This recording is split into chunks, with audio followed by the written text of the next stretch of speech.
Welcome to the Existential Empath Podcast. My name is Tanya, and I am an intuitive empath. My intention is to share valuable tools and techniques that I have learned so you can tap into your own inner healer naturally and intuitively. Welcome back, everyone. I have guest Birgitta Visser on with me today, and Birgitta is a soul empowerment coach. She is the founder of Power Soul Healing and the author of Becoming Authentically Me, Being the Creator of Myself, which actually just launched this month. And we are going to be talking about her book later on in the episode. So thank you, Birgitta, for coming on the show today. Thank you for having me on, Tonya. So my listeners are in different stages of their awakening process, and I myself am a bit of a realm bridger. So if you look at my shows, they can be anything from learning how to public speak to talking about galactics and interdimensional beings. So, and today, this is exactly what we're going to be talking about. I want us to talk about the evolution of human consciousness and remembering our ancient knowledge. And I know you're a channel, you're a messenger just like me, and I receive information from my higher versions of self. And before we even tap into how to access our inner knowledge, I want you to just kind of explain, why are we here on this planet during this great awakening time, and what information have you received from your higher versions of self, your galactics, ascended masters, etc., to explain to the listeners who may not be aware that this is even happening in the world right now? Very simple. It's really, really simple, actually. You know, we've come here because to help. We're here to remember who we are. First of all, that's the first thing, because when we incarnate, we're bushwhacked on the head and we can't remember. Mm-hmm. We come in with amnesia, and we are confined to social conditioning. We are, we're set in the paradigms of the matrix, so to speak. I call it a terrarium, because terra is Earth. Mm-hmm. So it's like this little. We are, and it's like we're in a bubble. Like that. Absolutely. But we're here. So I said, we're here to remember who we are and to return to our God self nature, and to return to a love of ourselves and each other. It's very simple. They always say, and they've hammered this into me, it's Birgitta, it's the cosmic game of evolution. So remember that very old game called the what is it? The board game of life? Yeah, it's a very old game, and you roll the dice and you go, and it's kind of like that. Your experiences are not meant to bring you down. They're meant to expand your awareness, because all this just 3D in the grid, having your job and everything, that's just to keep you in that social conditioning, right? Because you've got to live. You've got to pay your bills in order to live, so to speak. That's Monopoly. And for many, that's Monopoly. Yeah, exactly. And we get to choose any game we want to play, right? Exactly. But most people, when you come to Monopoly, right, what happens with their experiences, they remain stuck in prison. Yes. Right? Because so true. And I love that you're talking about this, that it's all like a game, right? Because we have the choice to choose what game we want to play based off of our awareness and our consciousness. And then people will ask, well, okay, what if life is like this? What if life is like this board game of life? Well, we're here to ascend, right? We're here to help Mother Earth as well, because it's like Mother Earth always says, you know what? You polluted me as much as you've polluted yourself. You don't love me because you don't love yourself. You don't respect me because you don't respect yourself. And look what you've done to the world, Mm-hmm. And it's very sad, because people don't realize that the Earth itself, right? She is a living, conscious, breathing being like we are. She's got chakras. Absolutely. She's got energy centers. Mm-hmm. And people just don't realize, because people take the Earth for granted, because they themselves take themselves for granted. That's the nature of the beast. That's the nature of humanity. And to shift, it's so simple. People are like, oh, well, how do we send? up there, they're like, well, it's a shift of mindset. That's all it is. You have to shift your mindset. You have to do something different, right? Because that's your programming. Mm-hmm. And this is the thing. Do something different every single day, and stop procrastinating. Stop living in the grid. Well, how do we change? And people always think, like, for the world to change, right? They're waiting for a savior somewhere out there, some world leader or whatever. No, We could be waiting forever change on that starts one. from within. I know. You can wait till the cherry pickings, and you'll be waiting forever and a day, or until hell freezes over. But it's inner movement, right? It's change from within. You have to change from within. That's where it starts. And it's like when they say, people are like, yeah, but we're trying to create something new. Yeah, you can't create in the old.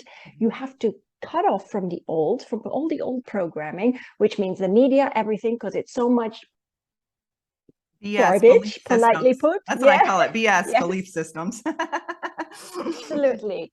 And that's to keep you trapped in the conditioning. And it's the same with a lot of technology, this technocratic existence of phones and whatever you call these things, Kindles or iPads and everything, because everyone is just glued to them. I'm on the bloody train the other day. Honestly, every single person was on their phone or on their laptop. Yeah. And I'm like, this is insane, actually, because I'm not that often on the train anymore to London, but it was super busy and everyone's just absorbed within themselves. And it makes me, and I really wonder, and it's like, but we're all brothers and sisters of the light. You just don't remember that you know one another. Exactly. And I think it reminds me of that movie Free Guy. I don't know if you've seen that with Ryan Reynolds, but it's basically about the Matrix. And when I watched that movie, it was like, wow, this is exactly what we're going through right now. And I always joke that, a UFO could land right next to people and they wouldn't even see it because they wouldn't look up from their phones or their computers, because they're so distracted in the world today, from the conditioning, the programming, whether it be through the media, the politics, the religion, the education system, everything is contaminated, right? So it's like just, learning to step back and go within, because our external world is a reflection of what our internal world is, being created. And so if we are seeing the matrix in our external world, oftentimes we need to heal something internally, or we need to deprogram, something internally to be able to see through the illusion or the veil, so to speak. And so, and Birgitta, when you receive information, when I first started waking up, I think I've woken up several times and fallen back asleep. I look back, and I think many of us did. It's like, oh, we're out of the matrix, and oh, we're back in the matrix, and oh, we're back out again. And this time I was making it stick. I'm like, no, I'm not going back into the matrix. And so when we talk about the matrix, and I say we say the matrix, there's many matrices that we go through, because the universe is built upon them. But, how do we break out of that programming? How do we do that? And I think we are seeing more and more people doing it now. They're waking up, they're seeing the illusion for what it is. But how do you explain that? How do you explain that in your book? Well, they talk so much about the illusion of everything, right? Because we're very much gripped in the masculine right now, right? We're trying to balance that to more of a feminine. And there is, well, just one step back. So when we talk about everything that goes on, there is a word evil, right? But evil, when you split that word up, you get Eve and ill, so to speak. Oh, interesting. So Eve is the feminine, right? Mm-hmm. And ill means, that's Lord Sanat Kumara came to me with that.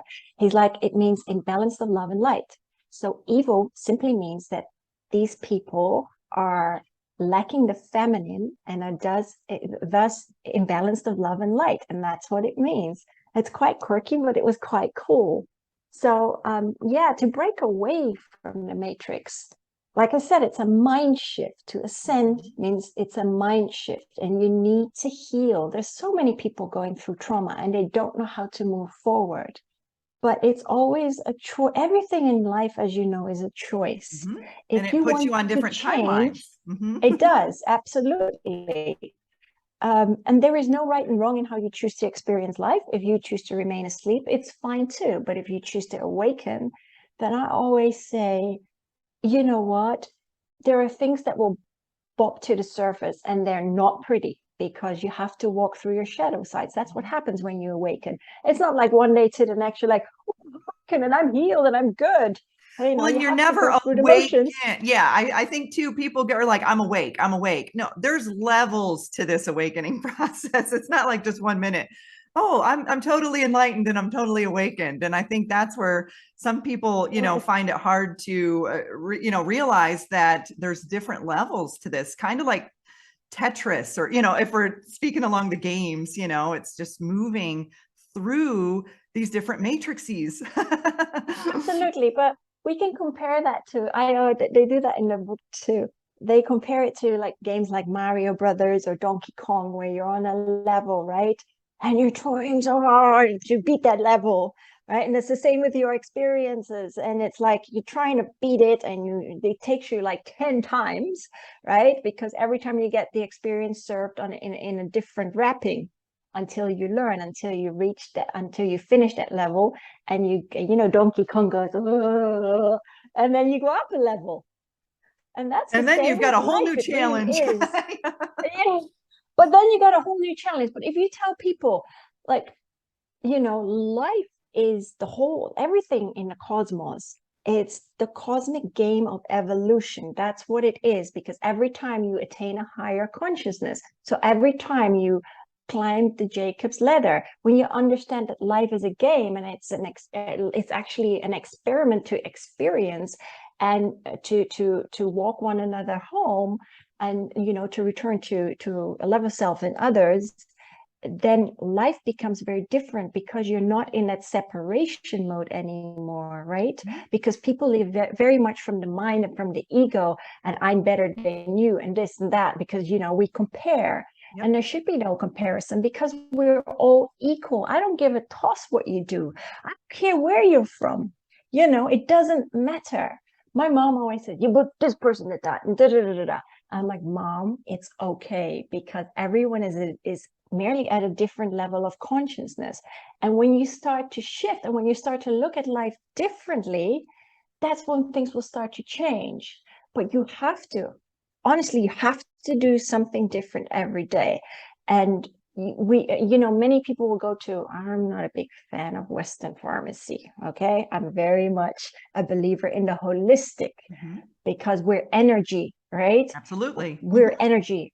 And anything, because we're alive in the quantum field, so to speak. I love quantum physics. I do too. But we're sacred geometrical designs, right? We're sacred geometrical divine beings within a designed grid, because that's how we were created. We're mathematical equations, so to speak.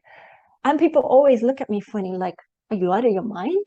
And I'm like, it's funny you say that, because binary code is ones and zeros. And yesterday I thought a one kind of looks like a male genitalia, and then the circle looks like the female genitalia. And in order to create that binary code, you have to have the masculine and the feminine, you know, together. And so I don't know, I had that really weird revelation yesterday, because we're all makes sense. mathematical. Yeah.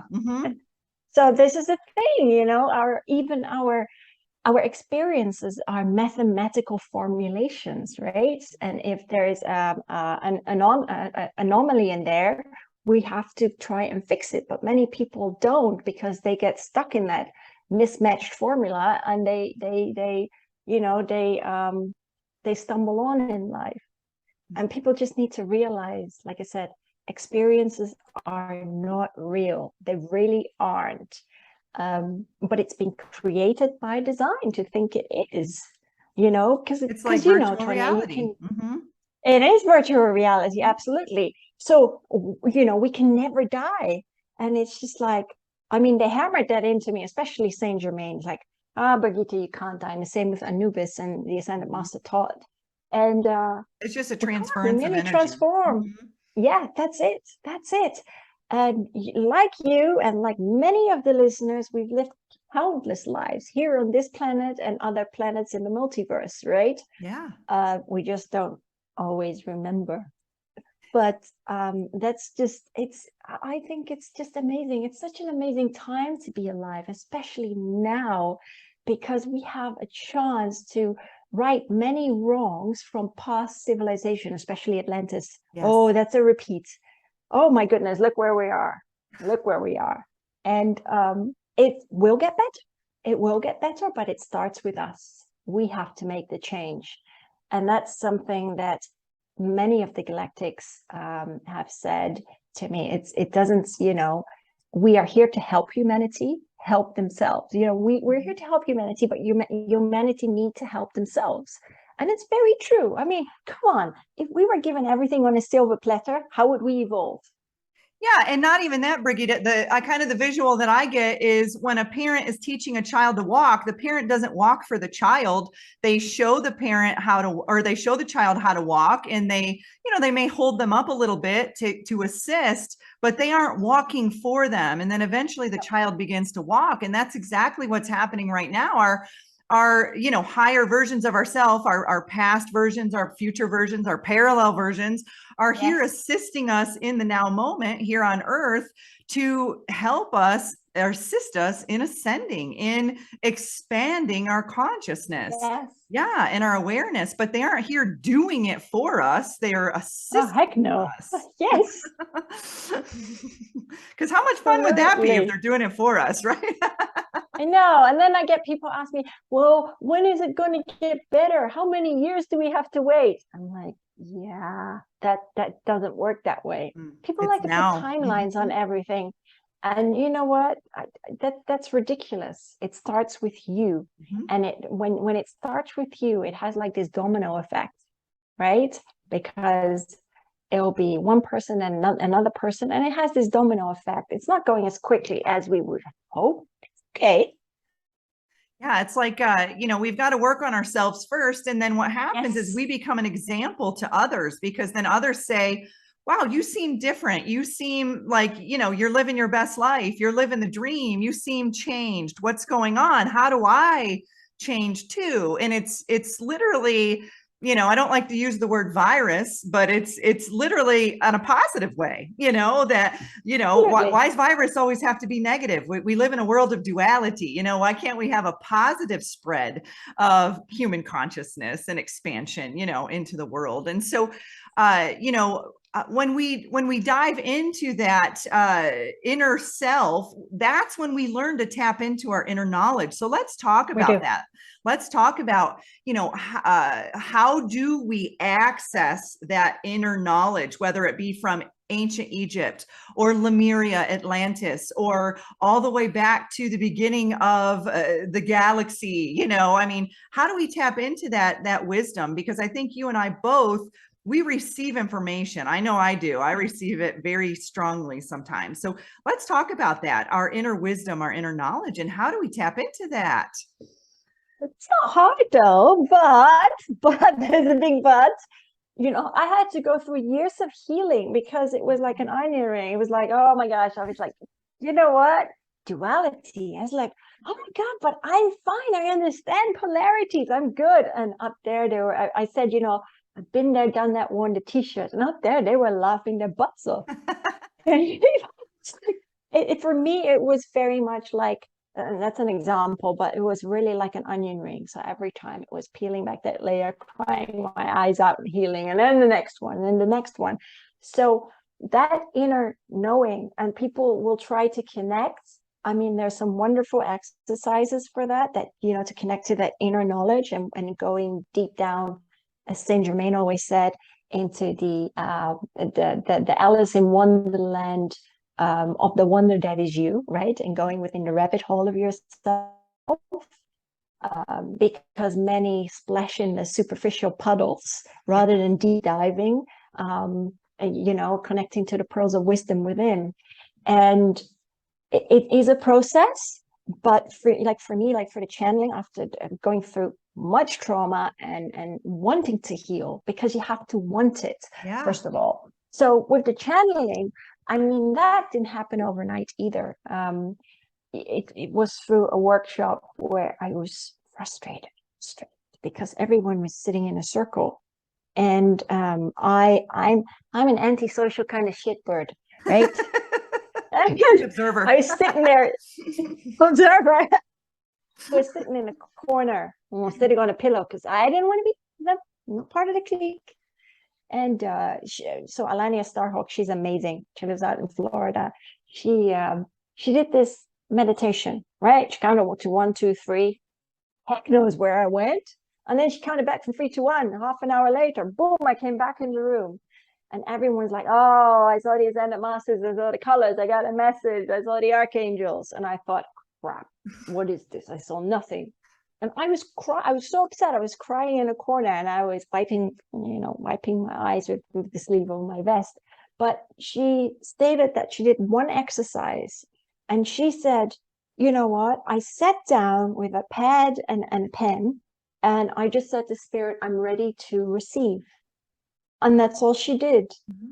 And then she started writing, and that's what stuck by me. And I bolted out the door once the workshop was over, right? And went home, and I did it that night. I actually did it, and it just flowed. And people say, well, how do you know it's not your analytical mind? And I said, no, it wasn't, because it was very old English. You put that aside.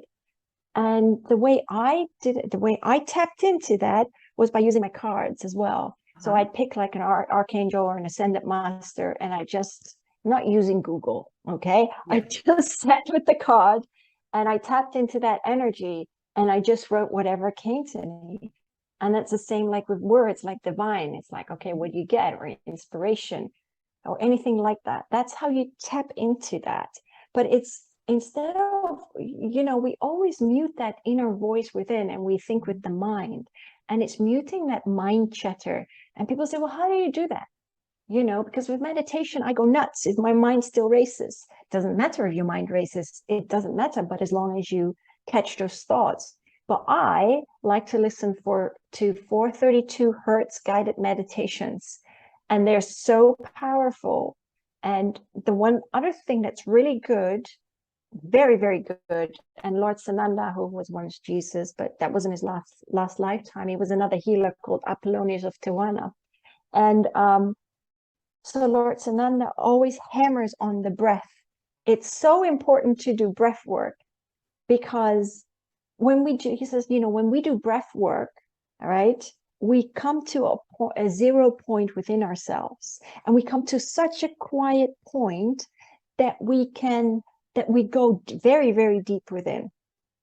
Absolutely. And what breath work does is it creates DMT in the body as well. So, and I think that's important to kind of give attention to, is that we all receive information in different ways, but it takes us giving permission first, because, for me, I have shut that on and shut it off when I want to, because working in healthcare, in grief and loss, I was around a lot of people who had passed on, and I was getting communication from the deceased, in another realm, on the other side of the veil. And it got overwhelming to me. So I shut it off, and then I ended up shutting it or turning it back on. So I think how you said you sat down and you wrote down, I want to receive information. I think that's the first part, is giving yourself and giving that higher guidance permission to come through, and then allowing it to come through in whatever way it feels comfortable, whether that's through speaking, through written word, through visuals. Like, obviously the people in your group were seeing visuals where maybe you were, more in depth to speak it or write it, So not getting caught up or comparing ourselves to others, because I'm the same way. I get frustrated when, mediums come around and they're like, oh, I see this and I see that and I see this. And I'm like, I don't see anything, but I can definitely feel everything. I can feel a presence. I can hear it, so I think it's important to just acknowledge that not to beat yourself up on how you receive information. Just give yourself permission and let it flow through freely. And I want to talk about too, this morning when I I like to meditate prior to my shows because I like to receive information. And I actually received a download, you know, from my higher self came through about this show today. And I'm just going to read it onto what came through, and then we can kind of talk about it and see, you know. So what came through was, many of us are knowledge holders. Before we incarnate, we choose where we keep our knowledge. Our body will show us where that knowledge is hidden through discomfort and dis-ease. When we tap into that inner knowledge, it will release the pressure. The source of the pain is where we hold our knowledge. When we find the key, it opens up that knowledge and releases the pressure. The pain and discomfort draws our attention to that area for us to remember and to figure out that that's where our knowledge is stored. So we talked about trauma, right? We talked about trauma and having to heal and move through our shadow and move through all of that stuff. And what is that doing when we're releasing the trauma? It's raising our frequency. It's raising our vibration. What happens when we raise our vibration? We expand our consciousness. And when we expand our consciousness, it opens us up to new information, new ideas, new downloads, right? So it's so imperative that we work through our healing in order to get to this point. And like you said, it just didn't happen overnight. It wasn't like, oh, I'm going to channel today, you know, and, you know, get some information. It's like, no. We need to work on some things and we need to heal them, because we need to, you know, there's a reason why they say, oh, those emotions feel so dense. They feel so heavy. There's a reason why we say that in human, you know, in human language.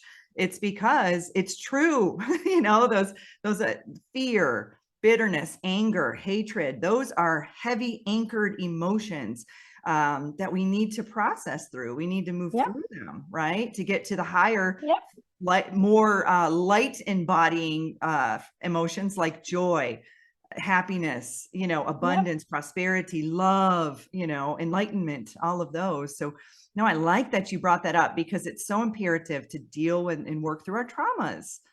So absolutely. Yeah, let's talk about your book, Becoming Authentically Me. And, you know, what is the precipice of the book? What do you share in your book? What do I not share? Well, first of all, do you know what's really funny? If you type in like literally the whole word "becoming authentically me," you get Michelle Obama. Okay, I'm not Michelle Obama, right? I'm on the other side of the fence. But you know, my title is spelled differently because it's BE-COM-ING. And when I first got that from the Council of Ra, actually, the Ascended Master taught, I was like, what the heck does that mean? And he's like, well, it's you change the wording. I mean, the letters around it becomes being.com. I'm like, great. And that's like being the creation of myself. And .com is actually the suffix for worldwide companies. You know, it's all over the world. It's like the cosmic web. Mm-hmm. Cosmic, yes, it is. Absolutely. Gosh, I didn't see that. Becomingbeing.com. Okay, I see it now. And you guys will see it too when I post the name of the book, the way she has it spelled out, because I wanted to ask you, why did you spell it that way? That's very cool. I know. I mean, I even designed the cover myself. It was that was created with the Galactic Federation of Light, and it took me a while, but I got the design right. So yeah, it's all sacred geometry. But yeah, what's in there? I talk about the beginnings of the earth. I talk about the Anunnaki. I love the Anunnaki.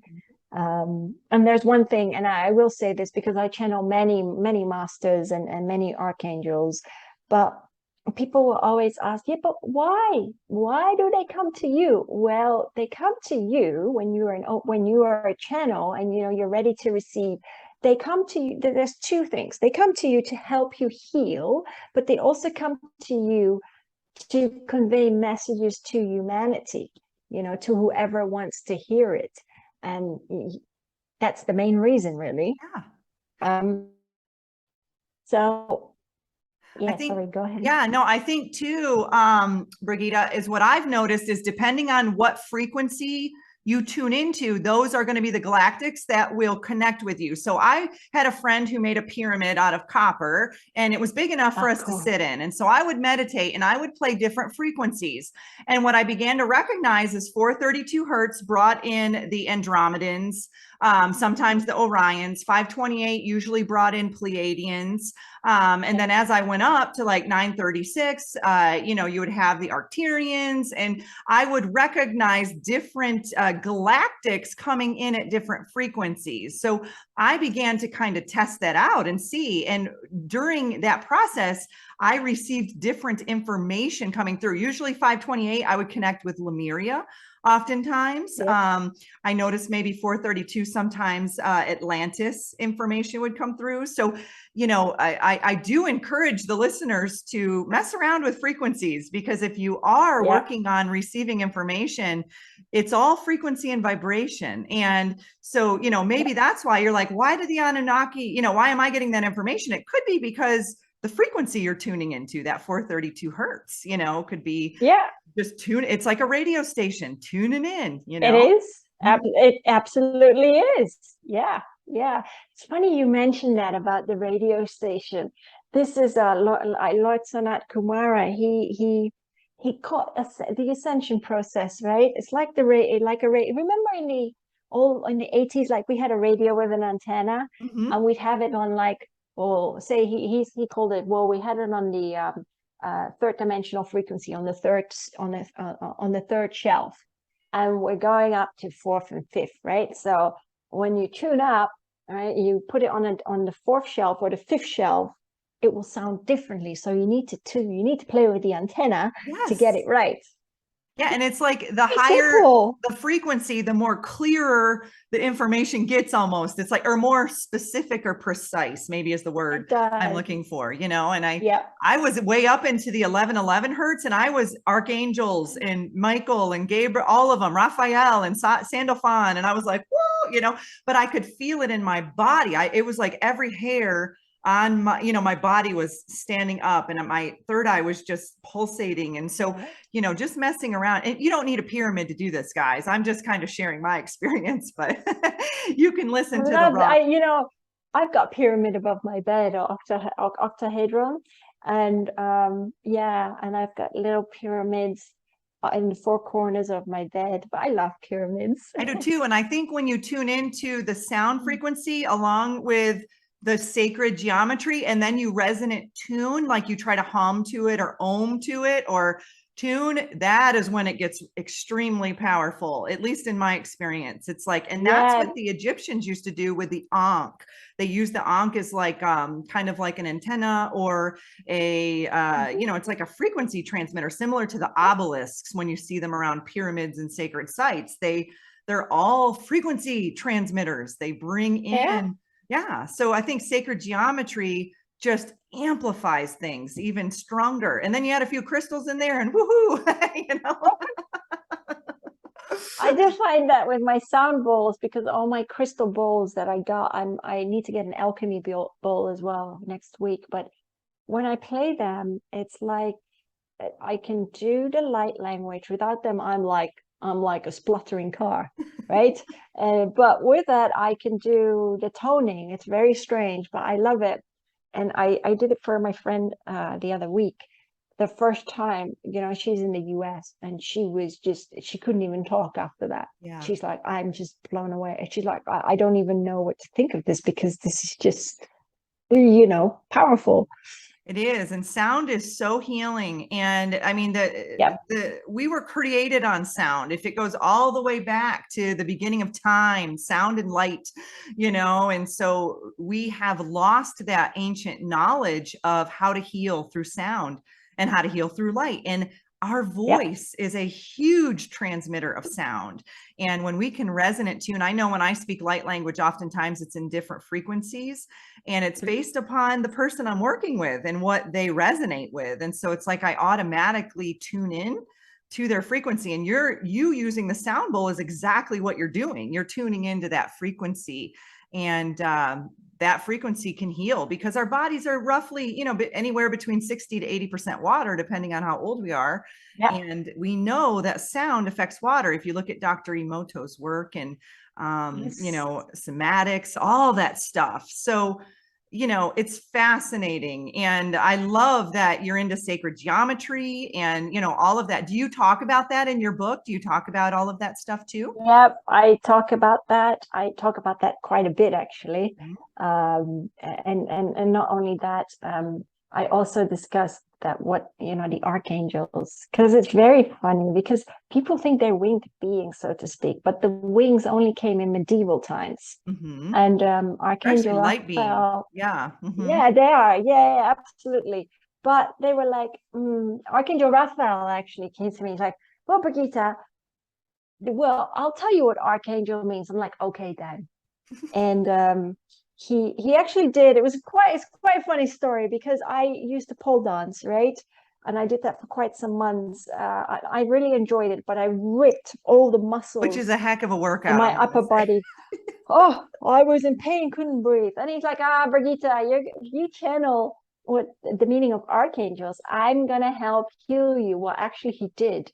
So I channeled archangels. And when you split the word up, you have arc, right? Arc is a spacecraft or a spaceship or whatever you want to call that. H will stand for the heavens, and angels are celestial beings of the heavens, right? So they're star seeds. They were once star seeds that have ascended. And many of them were Anunnaki.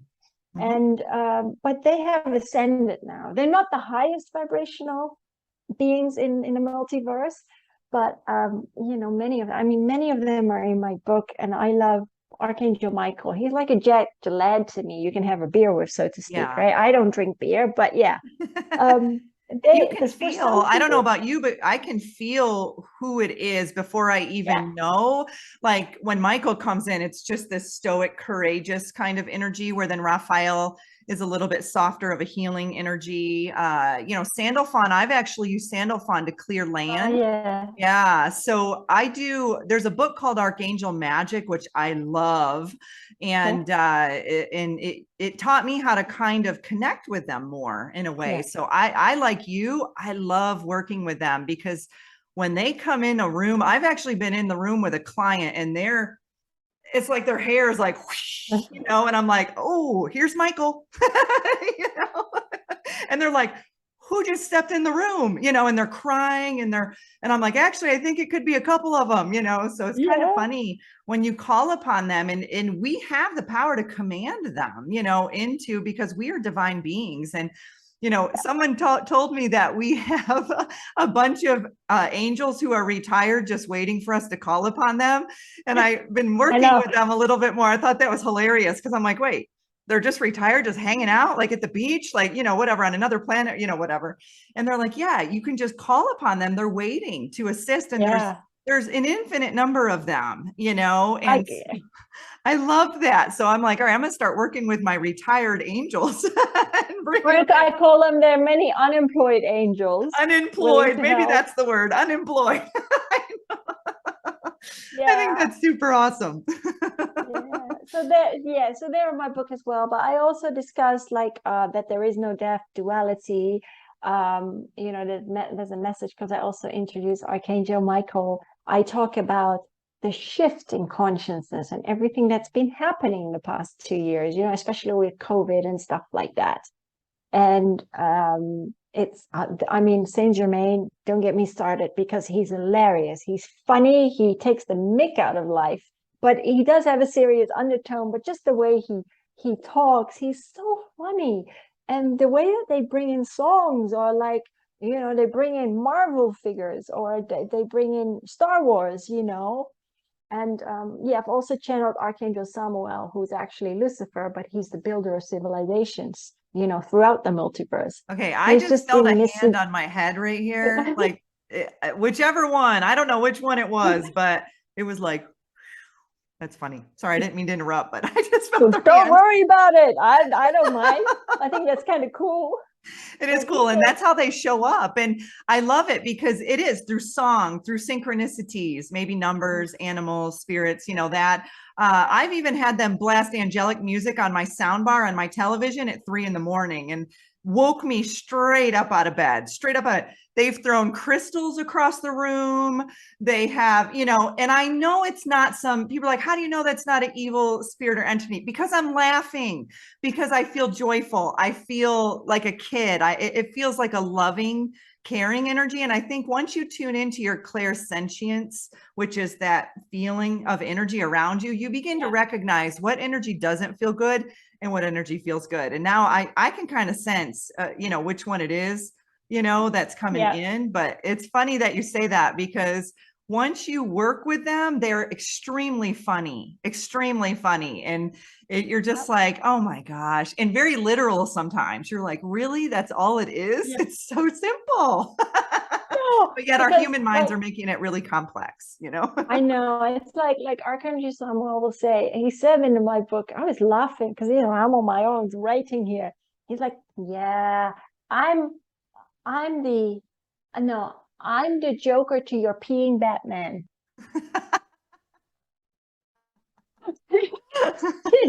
And you're just like, and I think they do speak to us in a way that we relate, because it could be very different for each and every one of us, but they tune into how we would, relate, or we would see the synchronicity, or we would understand that, if you're into feathers, then they'll show feathers, like white feathers everywhere, or whatever. If you're into butterflies, they'll show butterflies, it really is. And you can communicate that to them. And this is what I share with my clients is, if you want to communicate with those in other realms, dimensions, the other side, the veil, whatever you want to call it, you tell them how you want them to communicate with you, and that's how they will. If it's just their straight, mind speak in your mind, intuition, telepathy, then so be it. If you want them to drop pennies out of the sky, I have they do. I have a woman whose daughter passed away, and she has pennies falling out of the sky all the time in front of her. But that was something they discussed before she passed,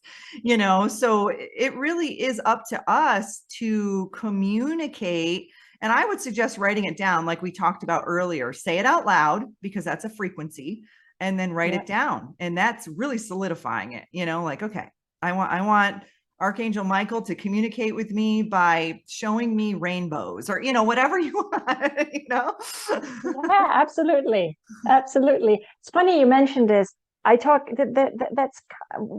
also talk about manifestation in my book, right? You create what you think, but people always say that I want this in my life. No. This is not how you create. You manifest by already having achieved your goal. Mm-hmm. That's how you need to visualize it. And then you take the steps, but you need to write it down.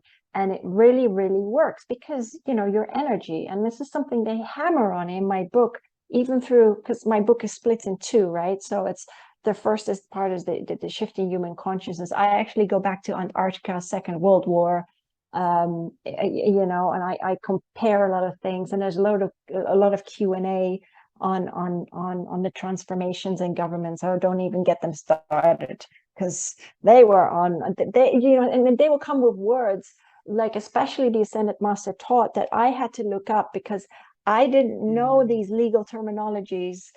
And I was like, oh, you know what? I need to look it up. No, you need to keep writing. Look it up later. So it did. But then the second part talks about my life and everything that I have been through, and all the trauma that I've been through since a kid, and that cascaded into my adult life. And so I talk about that very openly. I even talk about the fact that many women suffer from vaginismus, which is caused through often childhood trauma or something that happened later in life. And it causes difficulty in their sexual, life. And so I never knew what was wrong with me until I was 39. But, I'm happy on my own. But the thing is, it's filled with like the stuff like, because I was abused in the modeling industry as well. When I used to starve myself, that's the only way I could take it out of myself, and, be in control, even though self-sabotage. And I mean, I worked my socks off. You could put me in the desert, I'm like a chameleon. I will always find work. And So there's a lot about there about addiction. You know, I mean, I dabbled in drugs as well. I could have killed myself when I was younger, when my dad passed away in 1988, so a long time ago. But he's fine. He's a multidimensional gatekeeper, so I sometimes see him. And then my stepdad in 2000. So I do channel him. I channel two of my best friends that crossed over, and they give their account of what life is actually all about.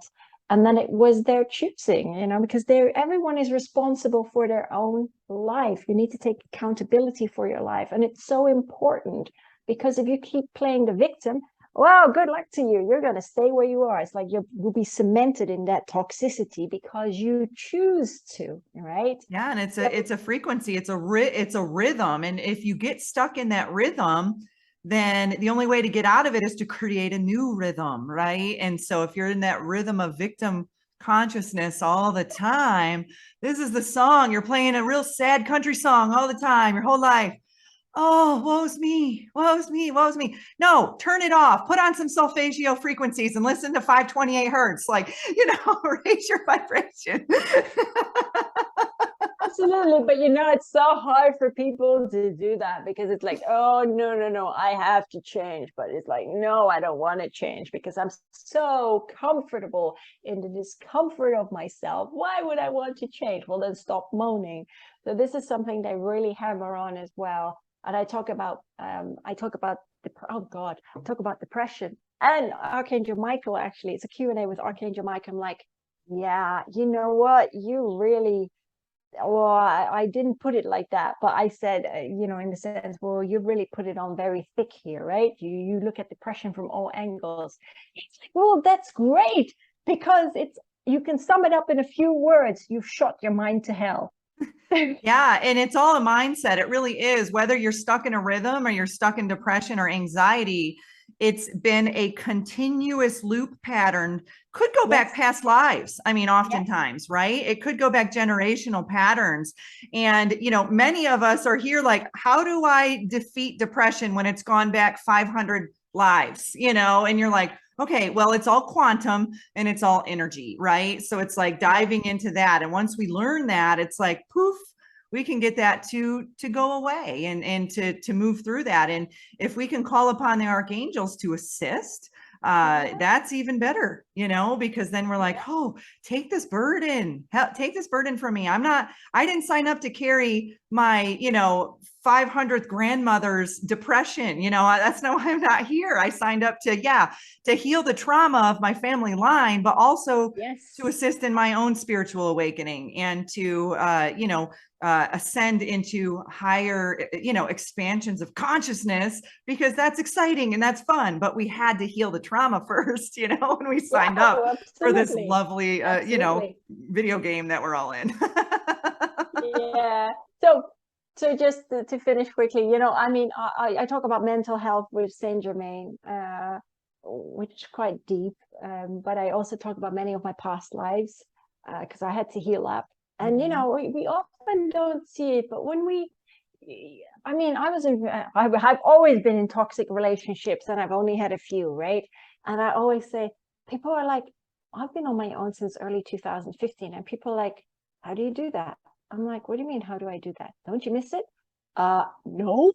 And I really say in my book, well, I don't care if I'm a born again virgin. Who cares? You know, I'm happy and I'm whole within myself. I don't need to feel the holes in my Swiss cheese, so to speak, with someone else, you know? This is the thing. You have to learn to love yourself first. It's so important, because people will dive into so many toxic relationships. Mea culpa, because I've done it every single time. And I wouldn't learn. And they're like, oh, great, she didn't learn. Well, we're going to give her a more difficult experience, right? Until I got so exasperated. And I had my life threatened by the Cribs in Holland. And because my ex was a crack addict. Well, I had no idea about drugs. So I was dragged into a world, and I did save his life, actually, I did. But I was always trying to fix broken birds, whereas I was a broken bird too. I needed to fix myself. And that's why we attract the broken birds, because we haven't worked on ourselves. And I think people think it's more difficult to be alone because you're like, I don't want to dive into the healing. I don't want to deal with my pain or my emotions. But the reality is the more people you have in your life, the more you will be triggered to heal yourself, because whether you're doing it alone or you're doing it in the company of others, either way, you're being moved through, the healing process. And I like you, I have been single for probably since 2015, 16, probably as well. And I'm okay with that. I love that. And I love, because I know I am healing myself. I'm raising my frequency. And when that right person in my life is meant to be with me, we will naturally attract, because we both healed and we'll both be on that similar level, where I'm like, why do I want to attract someone when I'm still going through my healing, my deep healing process? Now, we're always going to be healing something, it's not like you've healed and you're done, but we're always going to be expanding and growing. But, I want to attract someone into my life who's on my same level, who's on that same plane. And, and so, yeah, I think it's funny you say Swiss cheese. I've always called it Swiss cheese aura. My whole, the whole time I'm like, oh, it's our Swiss cheese aura. We have these big holes in our auric field. Cheddar is better, whatever. I like to refer to cheese for some reason. Yeah, me too. That's why I always refer to the soul as cheese, right? And that is the thing. When people are together, I talk about my sister as well, bless her. We're not in touch, but she's been such a beautiful reflection in my face, so to speak. And she's a perfect example of leaving one toxic relationship and diving into another without healing herself. So she attracted that. She's married to this person, and they're both as toxic as one another, and they keep pulling each other down. But to her, he's the love of her life, and for him, it's the love of her life. But it's a conditioned love, right? Yeah. That's the thing. If you don't learn to love yourself first, how can you ever love another? So true. And, she's learning a lesson at this point. She signed up for this on a soul level. There's something she's moving through, as well as her partner, and so, and I think that's, that it's just, I always say, mind your own business, stay in your own vibration, so it's like, everybody's going through our own healing journeys. We're all going through our own little lessons here on earth in this lovely earth school. And it's like we're moving through. And so, Birgitta, this has been an amazing conversation. And I know we could probably talk even longer, but I do try to keep my shows between 30 and 60 minutes. So where can people, first of all, find your book, and where can they find, connect with you if they want to, reach out? So, my book can be found on Amazon, of course, worldwide. And you can find me on Facebook on Universal Light Warriors, which Yes. And I'm on Instagram also now on the Universal Light Warriors, and then I have my website, www.powersoulhealing.com. Awesome. Well, great. Well, this has been so fun and so exciting and so high frequency. I love that. I love having these conversations about galactics and archangels and, star seeds and all of that. So thank you so much for coming on. I really appreciate your energy. I appreciate all of the work that you've done on your book and being able to put this out there into the world to assist people, in their own awakening journey, and to be able to see what you've gone through and hopefully resonate with that.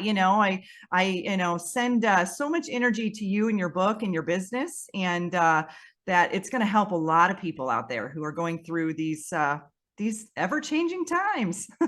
So thank you, Birgitta. That's right. Can I say one more thing very quickly? Yeah. So I didn't write the book for me. This was really to help awaken humanity. That's exactly why I wrote it. And it's a piece of the puzzle to life. And it's merely to plant what I call it, to plant a food for thought seed. Whether you nurture it or not, that's entirely up to you. It is. And I always say, I'm no longer a star seed, I'm a star sprout. I might be a star plant pretty soon, because I've been really working on myself. I like that. we're moving on up, right? We're moving on Yes. up. Thanks, Birgitta. You have an excellent day. Thank you so much for coming on the show. You too. Thank you, Tanya. You deserve to navigate your life as an empath in alignment with health, happiness, and abundance. To learn more about the services that I provide, including Beyond Quantum Healing Hypnosis, EFT Tapping, and the Emotion Code, visit my website at www.thesoulcafe.org.